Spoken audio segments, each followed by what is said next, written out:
Central Park is arguably the most famous green patch on the map of New York City. It shows up in movies, it's where people run, rowboats, and lay out blankets for picnics. But here's the funny part. Even if you've been there a dozen times, Central Park still knows how to surprise you. Today we're uncovering 8 secrets, from invisible highways beneath your feet to a spot where an ordinary voice suddenly sounds like a concert performance. Central Park isn't natural. Imagine this, you're walking through what feels like wild nature, but it was actually built like a gigantic set. Central Park officially covers 843 acres and attracts over 42 million visitors a year. But back in the mid-1800s, this land wasn't a perfect postcard. It was rocky, uneven, partly swampy, and it had to be completely reshaped. Workers moved nearly 5 million cubic yards of rock, soil, and top-layer earth, built 36 bridges and arches, created 11 underpasses for cross-park roads, and planted around 500,000 trees, shrubs, and vines. So that it just grew this way look, it's actually the result of one of the biggest landscape construction projects in city history. In other words, Central Park isn't just a park, it's one of New York's greatest special effects. The park hides invisible city highways. You can stand in the middle of a quiet path, listening to birds, looking at trees, and have no idea that cars are cutting straight across Manhattan right next to you. Central Park has 4 transverse roads, and they're built below park level so they don't ruin the illusion of nature. And yes, those roads still operate today. Olmsted and Vaux basically hid traffic underground so the city could keep moving, while park visitors could keep believing they'd escaped it. Quick question. Have you ever noticed those pretty little bridges that feel purely decorative, but actually cross a sunken roadway? A lost community lies beneath the lawns, Seneca Village. This one isn't a cute secret, it's a serious one. Before Central Park, this area was home to Seneca Village, 1825 to 1857. One of the most well-known communities of free black property owners in New York City before the Civil War. There were homes, churches, a school, real life, real families, real streets. When the city decided to build Central Park, the land was taken, and the residents were forced out. So yes, that peaceful landscape came with a cost. The park contains 3 forests, and one feels like another state. Most people think Central Park is just lawns and paths, but inside it are 3 distinct woodland landscapes, mini worlds with totally different vibes.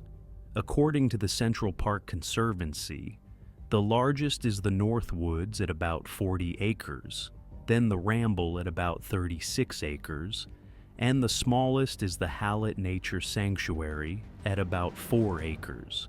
Now here's the trick. The Ramble was designed to feel like the forests of upstate New York, winding trails, dense vegetation, and that slightly disorienting, wait, am I lost? feeling. It's also one of the best birdwatching areas in the entire park. So, no, Central Park isn't one big green rectangle. It's multiple landscapes stitched together into a single hidden ecosystem. Hidden waterfalls, a stream that can drown out the city. Have you ever heard a waterfall in the middle of Manhattan? Because Central Park actually has a place where rushing water can genuinely silence the city. It's called the Loch, a narrow waterway in the North Woods, famous for 3 waterfalls. And it starts with a 20-foot cascade. At the eastern edge of the pool, water drops down and becomes the Loch. And here's why it feels like a secret. Most tourists stay in the southern half of the park. the North can feel like an entirely different world. Find those waterfalls, and you'll swear Manhattan just vanished. A sanctuary that was closed off for decades. Okay? This one feels almost like a secret level in a video game. Central Park has a section that stayed behind fences for decades, and only fairly recently opened again to visitors. It's the Hallett Nature Sanctuary, a small wooded hill near the southern end of the park. It was closed in 1934 and then reopened in 2016. The best part is the feeling. You're surrounded by New York City, but inside, it's quiet trails, birds, and water views, like you found a hidden door into another place. The park holds an artifact older than the Roman Empire. Ready for this?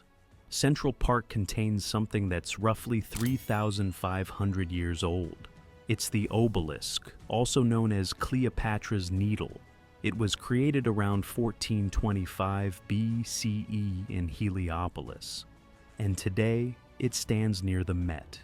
It was installed in Central Park in 1881. So next time you're near the museum, remember, right there, between joggers, cyclists, and street performers, is a piece of ancient history that existed long before New York, long before America, and long before the modern world.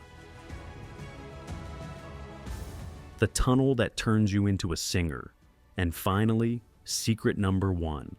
There's a place in Central Park where people walk in just to pass through, and walk out applauding a stranger who suddenly started singing. It's the arcade at Bethesda Terrace, the arched passageway with that famous tiled ceiling.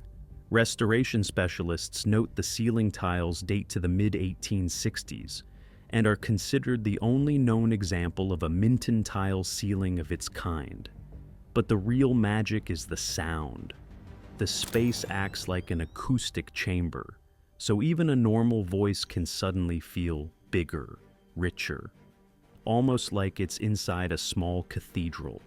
That's why musicians love performing there. So here's the question.